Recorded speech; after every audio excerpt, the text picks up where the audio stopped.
بسم اللہ الرحمن الرحیم۔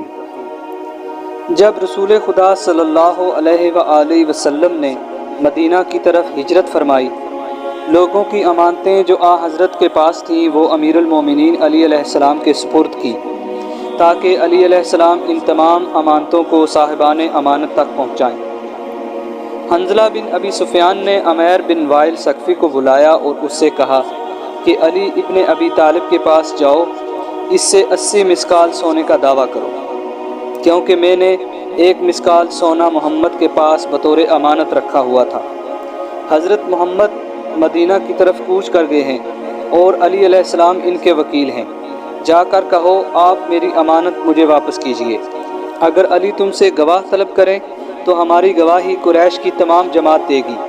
تیرے اس کام کے بدلے میں تجھے اپنی ماں ہندہ کا مسکال گلو بند تجھے دیتا ہوں۔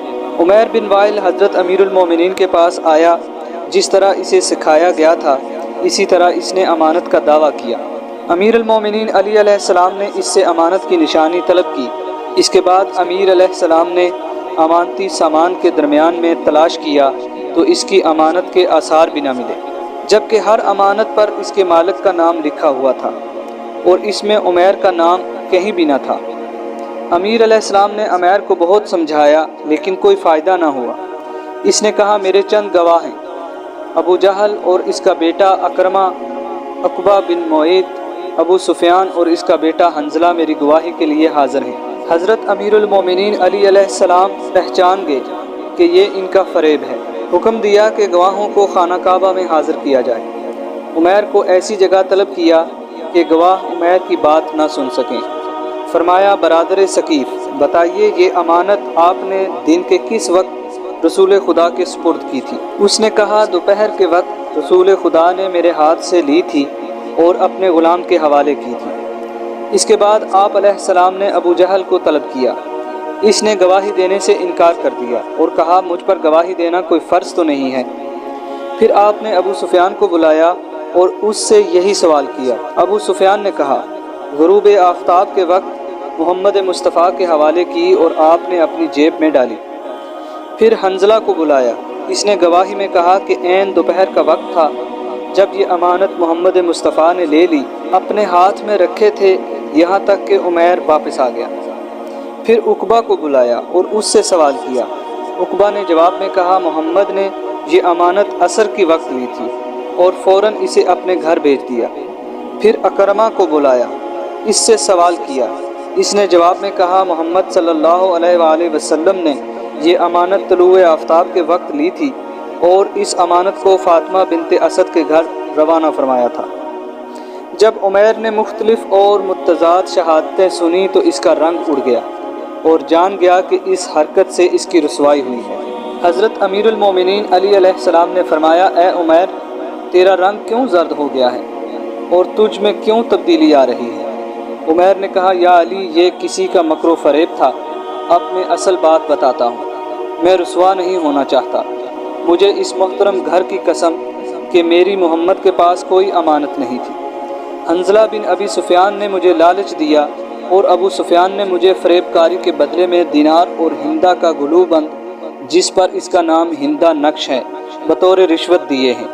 میں انہیں واپس کرتا ہوں۔ قریش کے سر حجالت سے جھک گئے۔ امیر علیہ السلام نے فرمایا وہ تلوار لائی جائے جو گوشہ خانہ میں موجود ہے۔ آپ علیہ السلام نے وہ تلوار لی اور ابو سفیان کے سامنے رکھی اور فرمایا کہ اس تلوار کو پہچانتے ہو؟ ابو سفیان اور اس گروہ نے کہا ہاں یہ تلوار حنظلہ کی ہے، یہ وہ تلوار ہے جو چوری ہو چکی ہے۔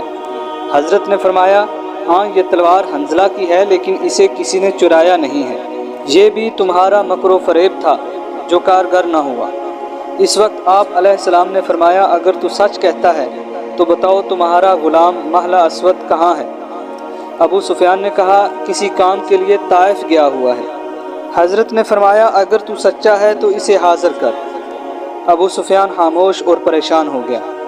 اس کے بعد امیر علیہ السلام نے سرداران قریش کے 10 غلاموں کو حکم دیا کہ ابو سفیان کے ساتھ جائیں اور زمین کے فلاں ٹکڑے پر گڑھا کھودیں، مذبوح محلہ کو باہر لائیں، خانہ کعبہ کے ساتھ لٹکائیں۔ لوگ اکٹھے ہو گئے اور اس قتل کے سبب کا سوال کرنے لگے۔